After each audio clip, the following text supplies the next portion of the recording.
Welcome to Reveal Community Church. Be sure to follow us on Instagram and Facebook to get the latest updates. Now enjoy this message as we discover what it means to really live. You know, church is not a building. Church is not a place. Church is the people. And so when we come together, we're here to uphold and support each other. That's what church is all about. So today, I want to share something with you before we get started here. I was missing last week, and I heard Connor preach an awesome message. So those of you who got to hear that, I heard that we learned about Elisha was a Wookiee, that cook-offs solve everything, and I'm not sure what else we learned, but you know, those were the couple things, takeaways that I heard about it. So. Oh, they didn't have Boy Scout juice back then. Okay. So I'm going a little bit different direction from that today. But I wanted to share with you, I'm going to share some things today from where I'm living. And most of you know, this has been a rough couple of weeks for Brenda and I. Her mom passed away. Had a funeral this last Monday. The night before her mom's funeral, her first cousin that she was really, really close to passed away. So we did that funeral yesterday. In the midst of that, I took a trip to Ohio for my nephew's wedding. And then this coming week, the McGee clan is going to shift into high gear for Connor and Katie's wedding. So it's been quite the roller coaster of ups and downs. And this is the only way I can describe this is if I use the word the world uses, is stress. And Connor, come up here a second, would you? Because I have to illustrate this. Because I want to show you guys. We're going to talk about this today. But I got this big band, and Connor says he wants to use it afterwards because it'll work his biceps. And don't let go of it. But so this illustrates better than anything. Oh, should I let go of it? This illustrates better anything than I can about stress. Because stress stretches you and puts tension. And actually, I don't know if any of you guys, I'm sure all of you have faced stress in your life. One more time here. When you strain, yeah, should we point it to Angie? When you strain in stress, thank you, it exhausts you physically. Now, that's a very normal thing, and I'm going to share a couple things in just a minute about that. But it puts pressure, like we both pulled against this. It puts pressure on you. It's a very, how do I want to say this? Normal thing that happens in this world. Because we live in a world that is unredeemed. And we face an enemy every day. Now, what I want to tell you to start out with is the enemy doesn't bring stress majority of the time. Most of the time, we do it to ourselves. And I'm going to show you a couple things in Scripture about this. Because stress, and what Brenda and I have faced this last week, did we bring it on ourselves? No, it was just the circumstances of life. But it's exhausting, and it drains us. And there are things that happen to us physically that the enemy will take advantage of. So I'm going to see if I can share a few things with you today about stress and pressure. And God knows what each one of you are made of. He knows our frame. You know, we're made out of dust. We're made out of dirt. Each one of us. And He knows what we can handle and what we can't. So He makes a way of escape no matter what it is. So I'm going to share some things with you about that today. But I'll start out and say this because Jesus said, while you're in this world, you'll have tribulations. We don't like to hear that as Christians. We don't like to hear that. There's things that are going to happen. And sometimes we stop right there. And we say, oh, I don't like this. And so we don't read the rest of it. But you know what the rest of the verse says? But. And that's a big but. Sorry. Be of good cheer. For I have overcome the world. He didn't leave you stretched and stressed and pressed from all sides and just say, hey, that's what you got to deal with, just deal with it. That's not our Savior. So we're going to learn a little bit about this today, but I want to share with you, first of all, what stress is. And you guys probably all know this, but I'm going to give you a few words here to start out with. So stress is a pressure, like we said, brought on an object from outside or inside. A strain from adverse or demanding circumstances, a state of exhaustion resulting in pressure. And there's some words I could use for this. It would be anxiety, worry, distress, uneasiness of mind, strain, a severe excessive demand that's put on a person, to stretch them tightly like we did that, to a dangerous degree, tension, strained condition resulting from forces acting in opposition to each other. Sorry, I got to get my definitions out here. Pressure, a continuous physical force exerted against a feeling of stressful urgency. Now, 2 Corinthians 4:8, you guys, I'm not going to have you turn there, but it says that words like, we're hard pressed, but not crushed. That's stress. And it means to be troubled, crowded, or stretched, just like we did. But Matthew 11:28 also says those who labor and are heavy laden feel exhausted and weighted down. And I'm going to ask Brendan to come up here to illustrate this one for me. You're not going to have to hold this the whole way. I just want you to do this. He knows what's coming. But would you lift that thing? This is another way I can illustrate stress here. And that bag is full of a bunch of old weights that I had at home. I don't know, there's maybe 80, 90 pounds of weight in there. And stress is carrying an unnecessary weight around with us. So if I had Brendan stand here for the next 45 minutes and hold that, his muscles would get stressed because it's being weighted down by something. You can put it back up there. We'll have you come up in just a little bit and do it again. And 1 Peter 5:7 says that, talks about casting our cares or anxieties. Those are feelings or thoughts. That's stress too. So stress is being stressed or pressed, stretched or pressed, both inside and outside. It's our bodies, our feelings, and our thoughts. Now, sometimes when we're challenged, I don't know about you guys, but you get challenged physically, and all at once, your thoughts start rolling into imaginary scenarios. And you start drilling yourself about things that aren't real because you have gotten to the place where I'm just tired and my thoughts start running wild. My feelings start running wild. All those things are effects of stress. Let me tell you a couple examples, and Marissa, if I get any of these wrong, because she's our resident medical student, but so there's a lot of things, I could give you a list a mile long, that will happen to you if you allow stress to stay in your life. Now listen to some of these.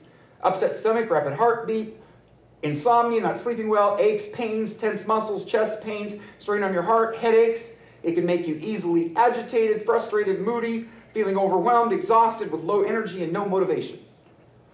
All those things are a result, physical, of stress. Now, stress can happen, like I said, for a lot of different reasons. But there's an old saying that talks about fight or flight. So, same way, if somebody got fearful or angry, they either are going to run or they're going to put up their fists and fight. Stress has that same reaction or result inside of us. We're going to do one of two things. You're either going to get your dander up and fight. Now, think about this. I don't know if you guys have ever been in that place where you're worn out, exhausted, pressed too hard on all sides, and then somebody you love says something to you, and they look at you the wrong way, and all at once, you go, Kevin, I can't believe you said that to me! I thought it was the other way around. But all at once something comes out of your mouth that you don't even, why did I say that? And then you react a certain way, and you do something to that person, and you're like, why did I do that? Who did that? It's like having an out-of-body experience, you know? It's like, I'm standing over here watching, why did he do that? And we don't understand sometimes that it's the effect of this thing called stress or pressure. And it has a really, well, I don't want to get ahead of myself here, because it really has an effect that the enemy can use against us. So I want you guys to turn with me, if you would, to John 21, verse 2.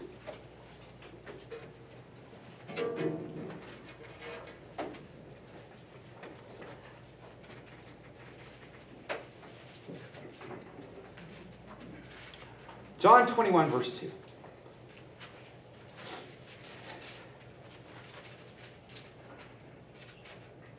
I'm going to read a couple verses here, and then I want to kind of give you an explanation here. Simon Peter, Thomas called the twin, Nathanael of Cana in Galilee, the sons of Zebedee, and 2 others of his disciples were together. Simon Peter said to them, I'm going fishing. And they said to him, we are going with you also. And they went out and immediately got into the boat, and the night they caught nothing. I'm going to stop just a second to give you kind of a backstory here. So these are some of Jesus' disciples. And so these are the guys, and this is after Jesus rose from the dead. This is after he appeared to them. These are the guys that had been with him through all that stretch. So I want you to kind of imagine with me what it was like to live their lives for 2 weeks. So they start out, and they go to this dinner, what we call the Last Supper, and they had this amazing time with Jesus, where Jesus washed their feet, and he shared with them communion. That was the very first communion service. And I'll bet they sat around, and the Bible says that Jesus sang songs with them. They had their own praise and worship service. They had this amazing time. That very same night, Jesus says, well, let's go out, and we're going to go to the garden and pray. So all the disciples were like, ooh, this is great. We had this blast of a time. We're going to go out, and we're going to pray together. So they get out there, and half of them fall asleep, and Jesus prays all night, and pretty soon, soldiers come. And Jesus is arrested. Now, they went from this place, they were having a blast, a party, and now they're down to this place where all at once, Jesus is arrested. And they watched him get convicted. They watched their best friend get hung on a cross and die. So they went up, down, and then 3 days later, a couple of girls come running and say, hey, the tomb's empty. So they run out to the tomb, and they find all the grave clothes lying in the middle of the tomb. And they're not sure what's going on with that. And pretty soon they go back and they lock a door, and they're in this room, and Jesus all at once appears to them. I mean, talk about... These guys were up, down, all over the place with what was happening in their lives. So here Jesus had been on earth a couple of weeks appearing to these disciples, and right before this, he had gone and left them, and they don't know what to do. Now, what I want to paint the picture and say to you is, these were real guys that lived real lives. They had real emotions. They had real physical bodies, just like you and me.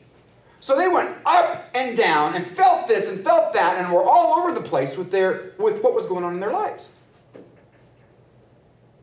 And they got to this place, and they're like, I don't know what to do.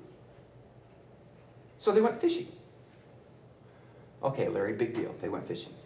It sounds like a relaxing thing. They're going to go fishing. No. There's something wrong with this picture. Do you know who all these guys were? They were fishermen. So what did they do? They went back. They went back. They turned away from what they knew and went back. Okay, so what's the big deal about that?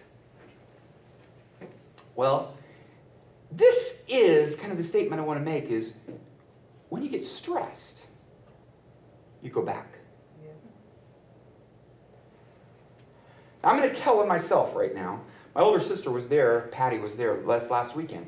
So we drove, I told you guys this a little bit, and I'm sorry, this is where I'm living, so I'm going to share with you to be real this week. We drove almost 10 hours to Dayton, Ohio last weekend. Brenda's mom had passed away. Brenda was supposed to take flowers out to this wedding of my nephew's. So I recruited my older sister, and we loaded up the van with flowers and cranked it down to 60 degrees and froze for 10 hours all the way to Ohio. And we got there at 8 o'clock at night, and I think as soon as we opened the door, we started running.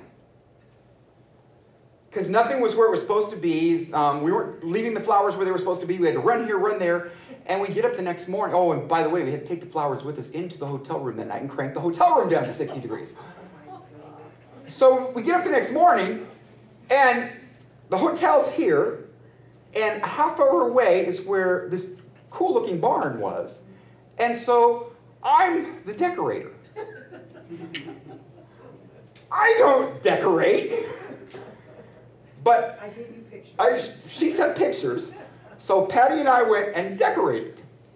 And this really cool barn. So we went that morning, raced over a half an hour away, and decorated. Now, this is typical me, is I'm like, oh, we can get this done in a couple hours. So we get there, and I'm like, oh, I'm not a decorator, I don't know what we're doing. 3 hours later, I think we walked out, and the place didn't look too bad. But we had to go a half hour back to the hotel, get all the flowers, and take them a half hour another direction to the church. Now, in the meantime, we were supposed to go get dressed and be at the wedding. We don't have time. So we race here, grab the flowers, race there, and drop the flowers off, race back, get a shower, get in our suit, race back, and we got there 5 minutes before the service started. Then we turn around as soon as the service is over, and we sat in the back, and we raced out again and drove 40 minutes back to the barn so we could light all the candles and stuff. So this day was just as fast as you can go. And we get in there, and we're standing up, and somebody says, hey, can you put flowers on the cake? And I'm looking, I'm like, who, me? So all this stuff has happened, and I'm sending Brenda pictures of what we're doing, and so I finally sat down. The bride and groom came in, and it's like, ah. So I'm sitting in my chair, and I'm actually staring off into space. And all at once, this microphone appears in front of my face. And my younger sister says, will you pray for the meal? Now, I want you to hear what came out of my mouth, because I turned right around and said, no! And I'm staring off into space. And she looks at me and she says, can a pastor say no to pray? All right. So I get the mic and I go up front, and it was a very honoring experience that I got to pray at my nephew Corey's wedding. That's right. Now, I could have missed that opportunity. But I want to tell you something about who I am, because you guys see me standing up in front and talking to you on Sundays. When I was growing up, I didn't like to be up in front of people. I got very nervous, and I was afraid that my words were going to come out wrong and people would make fun of me and laugh at me. So I was stressed out that day, and I'm sitting there staring off into space. And guess what the thing that came into my mind was? I can't do this. They'll laugh at me. I went back. See, each of us, when we get stressed out, when we allow pressure into our lives, it will turn us back to what we're comfortable with and what we know. Now, when I use that word comfortable, it's what we know. Now, all of you, I guarantee you, I could walk around this room today and find something. I'll bet there's somebody in here that when they get stressed, they turn on movies and eat a gallon of ice cream. Any takers on that one? There might be somebody else that plays video games. Any takers on that one? Goes to the gym and works out like maniacs. Any takers on that one? I could come up with a whole list of things that we turn back to. Now, we think that, what's the big deal? It's like these guys going fishing. It's my stress relief. But what you did is you turned back to what you depended on instead of turning to the Lord. That's good.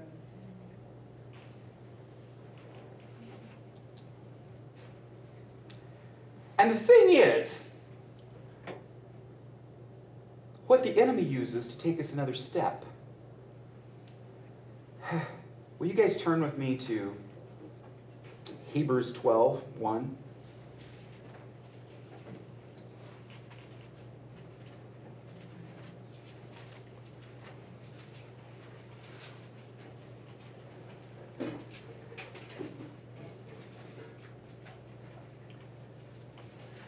Hebrews 12:1. Therefore, we also, since we are surrounded by so great a cloud of witnesses, let us lay aside every weight and the sin which so easily ensnares us. I'm going to stop right there because that's all I need to read to tell you this. It lumps together weight and sin. Now, you guys saw Brendan come up here and carry this thing because stress, and if I looked up all these scriptures and shared them with you today, it's a weighting down, a carrying something that doesn't belong to you, a pressure in your life, a tension, an exhaustion that's caused physically, emotionally, mentally, whatever it might be. It's stress. But right here, it lumps that weight together with another word. You guys know that little word? It's called sin.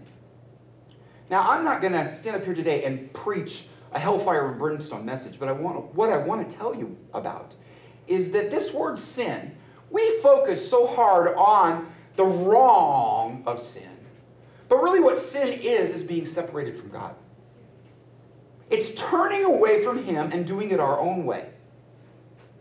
And this lumps together stress or weight and sin. Now, I want to talk to you about that just a second because all those things I talked about, it might seem innocent to go, well, I'm going to sit and, for me it might be I put a Lord of the Rings marathon on and get out my chocolate chip ice cream and I'm sitting there and I'm just going to veg. That's my word is I need some veg time.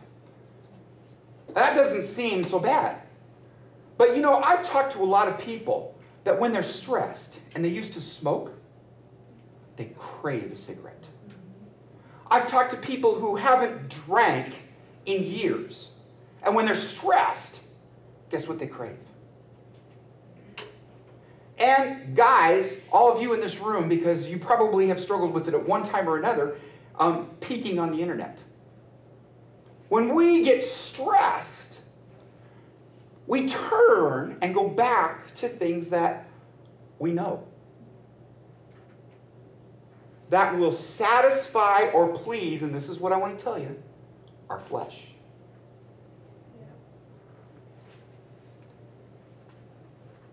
See, this says right here, it lumps together the weight and the sin that so easily, and let me say this last word, ensnares us.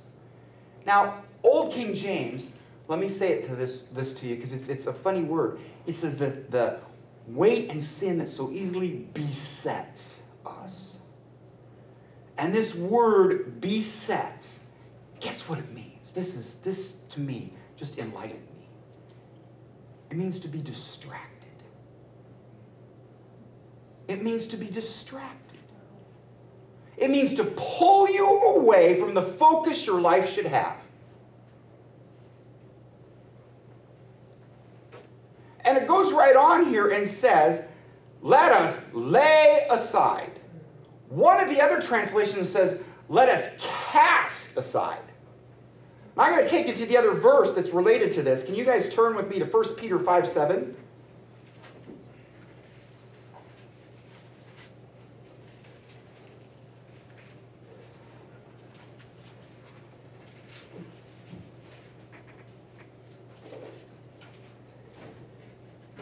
Casting all your care upon Him, for He cares for you.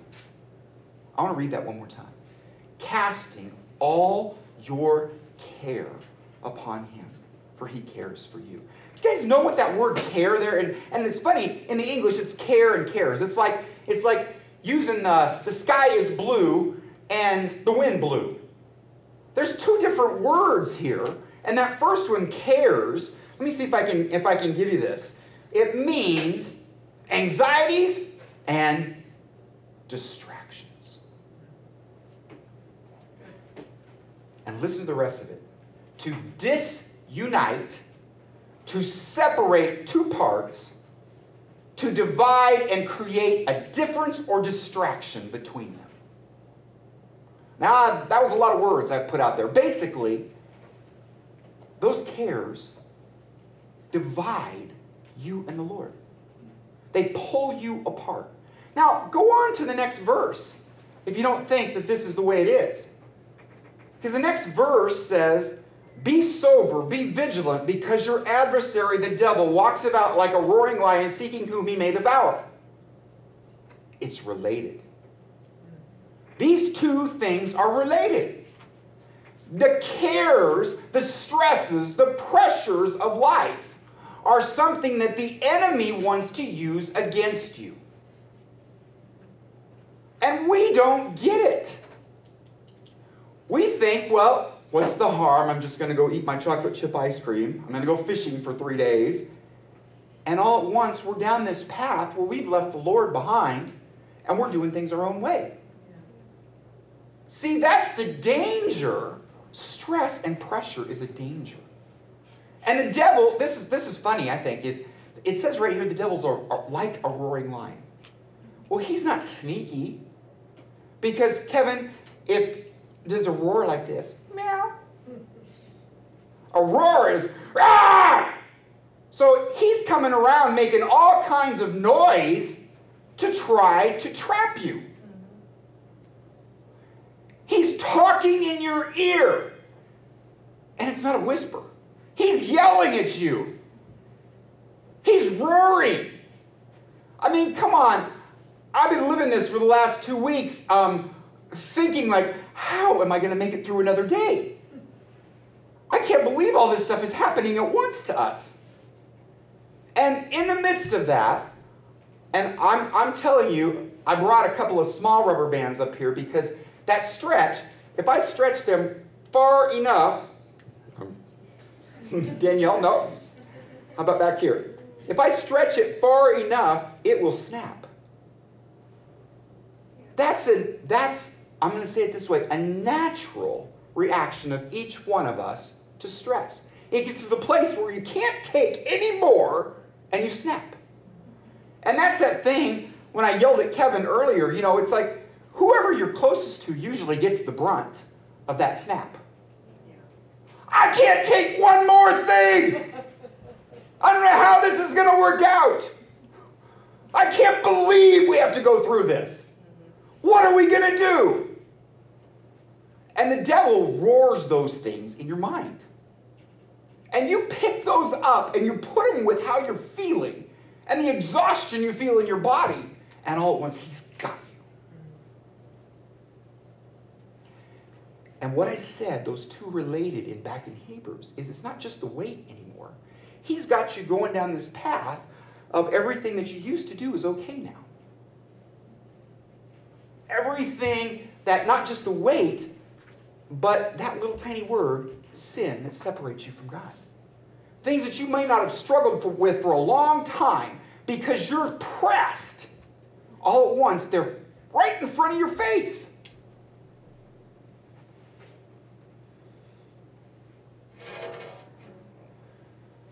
Can you guys go back with me to John 21:6?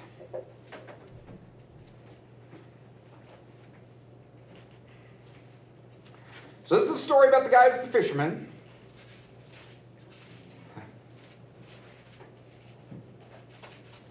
So remember we left off, this was verse 4 we left off, and I guess we should read verse 5 too.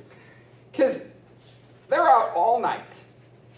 And verse 5 says, then, I guess 4. But when the morning had now come, Jesus stood on the shore. Yet the disciples did not know it was Jesus. And Jesus said to them, children, have you any food? They answered, no. And he said to them, cast the net on the right side of the boat, and you will find some. So they cast, and now they were not able to draw it in because of the multitude of fish. I'm going to take you back in just a second, but I want to share something with you about this picture. So these guys, we've been talking just this word pressure. This is a bunch of guys.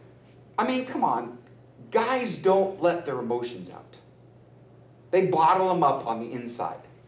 So they've been out. For some reason, they're stressed out, and they think it's a smart idea to go out in a boat all night long. They're already exhausted. They're not going to sleep all night long, and they get out there. I can just picture this, you know? It's like all at once they start complaining. Peter, you took us to the wrong spot. We aren't catching anything because you took us to the wrong spot. And then Thomas is talking about something else. They, shut up, Thomas. I mean, come on. They were friends. They'd hung out with each other for a long time. Don't tell me any one of you in here hasn't told somebody to shut up in your life. That you haven't got so frustrated with people that you're around that you voiced it. So these guys are in the boat, and they are so, and this is the word, so distracted that here's Jesus standing on the shore, and they don't even recognize him. They're so caught up in their own problems and complaining and whining and so tired. I remember this. Brenda and I went on a trip last year to Ireland, and we thought, oh, we're going to sleep on the plane all the way over there. I was on an aisle seat, and, you know, my legs are pretty long, so I had to have them drawn up like this, and I finally got to sleep, and all at once the people start going to the bathroom. And this is a big plane, so every time I get to sleep, somebody bumped me. I think I got maybe 20 minutes of sleep that night.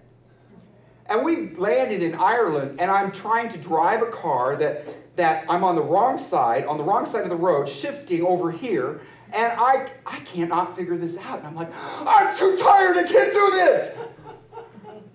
And that's what I think these guys in the boat were like. They couldn't handle it. They just couldn't deal. They were so distracted, they missed who this was standing on the shore. But I want to show you something. Because there's a verse here that we just read. I got to go back to this.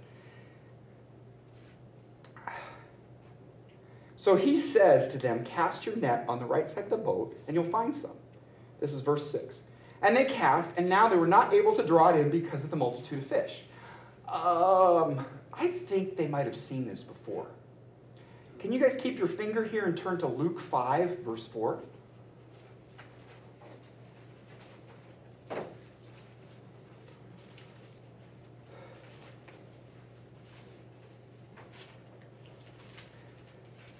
And Jesus was out in a boat in this place here, and the fishermen had not been catching anything again. And he said, when he stopped speaking, he said to Simon, launch out into the deep and cast your nets for a catch. Now, this exact same story, and if I read on here, and when they had done this, this is verse 6, they caught a great number of fish, and their net was breaking. He told them where to put their net. Now, take your finger back to where we were at in John. So it's same thing. So they cast, and now they were not able to draw it in because of the great multitude of fish. Let's go on to verse 7. It says, therefore, that disciple whom Jesus loved, this is John, you know, he always says, I'm the one he loved, and said to Peter, it's the Lord. Isn't this the coolest thing? Isn't this the coolest thing ever? Jesus knew right where they were at. That they were out there distracted, complaining, whining, too tired, stressed, pressed, and they didn't even recognize him. So what's he do? Do you guys remember Jesus' calling card is a miracle?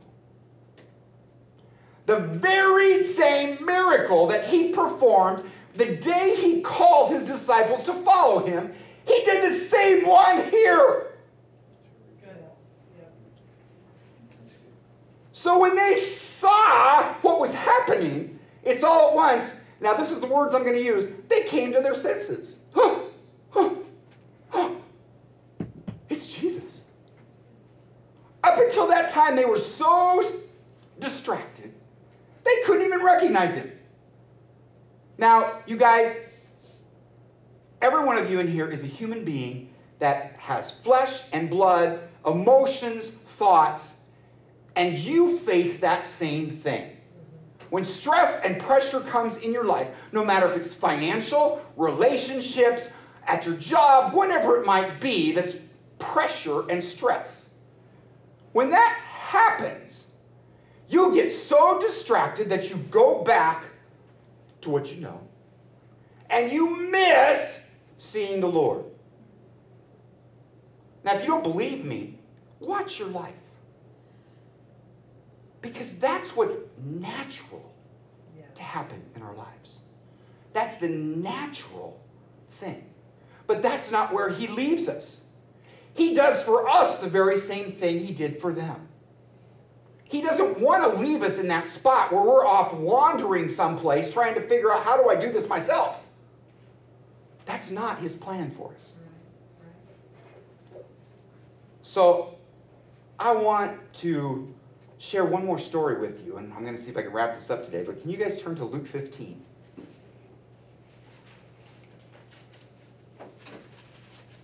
Luke 15:11. You all know this story, because this is the story of the prodigal son. Now let me read the first few verses. A certain man had 2 sons, and the younger of them said to his father, "Father, give me the portion of goods that falls to me." So he divided to them his livelihood. And not many days after, the younger son gathered all together, journeyed to a far country, and there he wasted his possessions with prodigal living. But when he had spent all, there arose a severe famine in the land, and he began to be in want. I'm going to stop there and kind of give you this picture. Because this was a young guy, and I picture him, I look around this room today, and I picture him pretty close to the age of some of you guys here.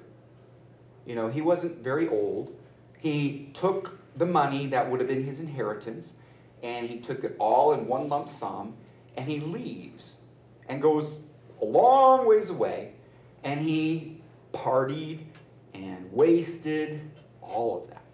It's gone. So here he is, way away from his family, no friends, no money, no nothing. Now come on, tell me if that isn't the picture of stress. He did not know where his next meal was coming from. He was pressed on all sides, didn't know what to do. And so it says right after this, we could read on, and it says he got a job as a pig farmer. End of the story, we go back and see that his brother's out in the fields. He was a farmer. He turned back to what he knew. But he missed one piece of it. I'm going to see if I can share a couple things here with you, because he was in severe want. Now, let's see if I could paint it this way. So there was a famine, so there'd be like economic downturn in our country here. So everybody's losing their jobs. There's no jobs anyplace. He doesn't have anything. So that's the want part of this. But he was so desperate, so hungry, that he would eat the pig's slop. Now, you guys have all heard pastors, I'm sure, preach on this story. But I want to ask you guys, who got him to the place of stress? He did. He did. Did the devil get him there? No. This guy made choices, did things in his own life that got him there. But just like we read, the devil wants to take that and destroy him with that. Now, I have a brother-in-law who used to be a hog farmer, and if the wind blew a certain direction on that day, you know, you could barely stand to be outside. So where this guy was living was not a pleasant place. Come on, he was sleeping with the pigs. He was eating what the pigs ate. He was so desperate, he didn't know what to do. Now, I'm going to say to you, let me see if I can read this here, because it goes right on. Let me read from 15 on so I get this here. He went on and joined himself to a citizen of the country and sent him into the fields to feed swine. And he would gladly have filled his stomach with the pods that the swine ate, but no one gave him anything. Now listen to the words that come right after this. But then he came to himself. I read it in the Amplified, and it says he came to his senses. I don't know what happened to this guy that made him come to his senses. I don't know if he reached the bottom, if he got tired of smelling the smell, if he got tired of being so hungry, but something snapped inside of him. He was so stressed that it snapped. It snapped. Something snapped, and he decides to go home. Now, he takes this very first step towards home. Now, keep your finger there, and I want you to turn one more place. Matthew 11:28.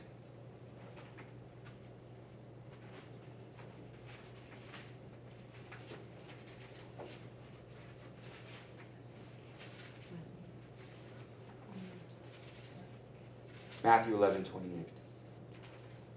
Come unto me, all you who labor and are heavy laden, and I will give you rest. You know, this come unto me is Jesus calling. It's giving a voice and urging, and this is the words I'm going to say to you, to take a step forward, to take a step in the right direction, to move the right way. Come unto me. Come unto me. He's calling and saying, come unto me. So here our guy in our story, he got to that place where he came to his senses. Now, I can't give you guys any better picture than this. I don't know. I'm going to ask in heaven someday, what caused this dude to come to his senses? Jesus explained that to me, because I don't know what it was. But he came to his senses. He got some kind of a picture. Now, in my mind, I want to think, is it he remembered a bit of the Father? Because it goes right on and says, my Father's servants eat better than this, so he starts home. Now, I should read the rest of this so you guys can hear this, because I'm just kind of rambling on here. But he came to himself, many of his father's hired servants have bread enough and to spare, and I perish with hunger. I will arise and go to my father and say to him, Father, I have sinned against heaven and before you. I am no longer worthy to call you a son. Make me like one of your hired servants. And he arose and came to his father. He started towards his father. Now here's the part I want you to hear. And when he was still a great way off, his father saw him and had compassion and ran and fell on his neck and kissed him. Now, guys, again, I've all heard, I'm sure, lots of messages by pastors about this, that the prodigal was somebody that turned him on his own way, and when he decided to run home, then the father, there's even a song about it, he ran to him. Well, I want to talk to you just a second about the words that are in here, because he was a great way off. Now, this is a couple thousand years ago that Jesus is telling this story, and this is a story Jesus was telling as a parable. But as far as I know, there were no binoculars back then. There was no electronic surveillance system. There were no drones. There was no way to get a great distance off and see who was there. So how did the father know when this guy, his son, took the first step? He took a step towards him, and the father sees him this great distance off. Well, there's this word in here, I looked up and it says the father saw him a great distance off. That word saw, Angie knows where I'm going with this. It's any of his senses. It's to hear, to see, taste, smell, whatever it might be, touch, any of his senses. It wasn't just he saw him with his eyes. Now, what I want to tell you today, what I believe was going on there, is this was a rich man. And this man did not stand in his home and wait for his son to come back years and years and years later. This guy sent people out looking for his son. And they were going through the highways and the byways, and they were calling his name. They were calling his name. And I don't know if that's how he came to his senses one day, that he heard somebody call his name.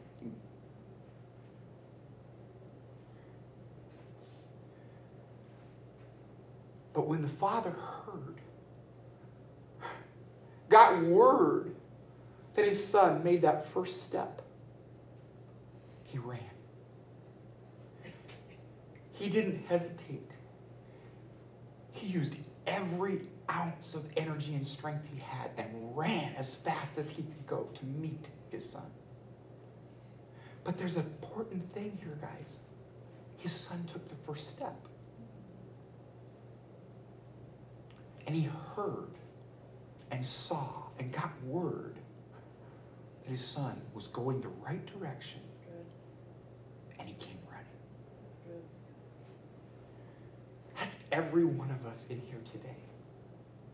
See, the thing I wanted to get across to you today is stress and pressure causes us to go back, to turn to what we know, to distract us from the Lord, to distract us from the Father, to keep our eyes on all the things that we think are going to solve this for us. But when we come to our senses and take one step, the Father comes running.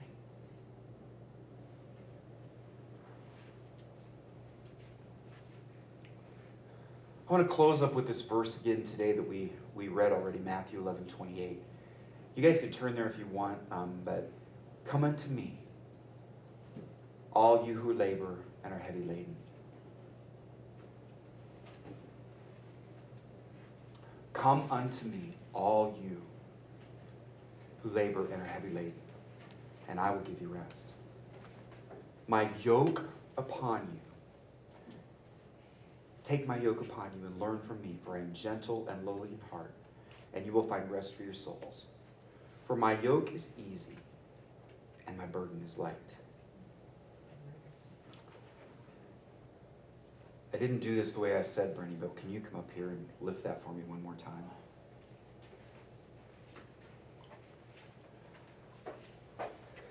I'm going to do one little demonstration here for you guys to get a picture. Now, this has got a lot of weight in it. Brenny's weighted down. And when somebody else has a need, and I'm going to see if I can help him with this because there is actually 2 straps on here.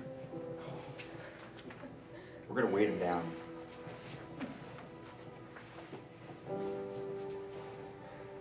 He's got a lot of weight. Kayla, could you come up and sit in that chair for me?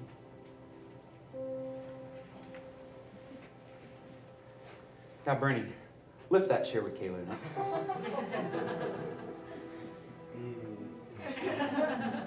That's what it is.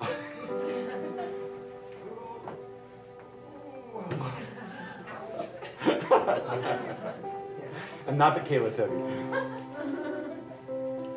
He's weighted down. He's stressed. He's pressed, stretched because of this weight that he's carrying on his back that doesn't belong to him. Jake, come up here.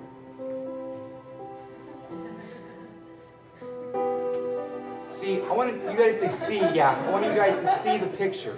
Cast all your care. Give Jake this, would you?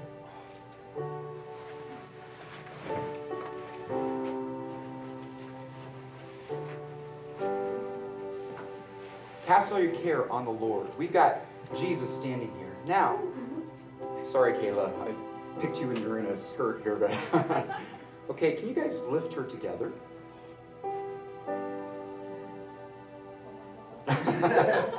Now, that wasn't so difficult, and this is actually the way the picture is for us. When we cast our cares on the Lord, He will help us carry the things ahead of us that we need to carry. You guys can put her down. And Jake, you can take that weight off. But I wanted you guys to see a picture of this, because this thing is not light, is it, Bernie? Oh my gosh. That's like stress and pressure for us. We carry what's not necessary. And we turn back with that on our back, thinking that all those old things are going to solve that and take care of this for us. And all it does is it appeases and pleases our flesh. It doesn't build up our spirit, man. It doesn't make us strong enough so when we need to help somebody else, we're not able to. But when we put this onto the Lord and let Him take it for us, then we're able to do what He's asked us to do. So this last verse I went to you guys, come unto me all you are heavy laden, and He'll give you rest for your souls. See, stress is going to happen in each one of our lives.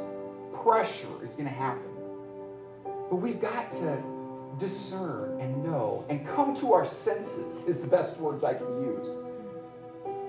And not go back, but turn and take the step towards the Father so He can run to us and give us the help and assistance we need. That's right. So, you guys want to share that last song with us?